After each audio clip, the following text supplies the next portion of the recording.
खेसारी लाल यादव आकांक्षा फूरी का बहुत ही बड़का धमाल वाला कुछ मतलब इसका इसका अर्थ आप लोग देख सकते हैं कि कैसा कैसा लुक और कैसा मतलब इसका कहना है कि बहुत बड़ा लेवल का कुछ मतलब भोजपुरी इंडस्ट्री में धमाल करने जा रहे हैं खेसारी लाल और आकांक्षा फूरी। आप लोग देख रहे हैं कैसा कैसा देखे हैं, वीडियो भी शूट हो रहा है और खेसारी लाल किस अंदाज में है।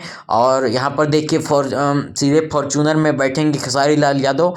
मतलब वीडियो तो कुछ तो कह रहा है कि किस लेवल का मतलब किस लेवल का मार्केट में आने वाला है, मतलब चर्चा करने वाले हैं ट्रेंडिंग स्टार हमारे Khesari Lal Yadav, Dabangg star, global star, hit machine.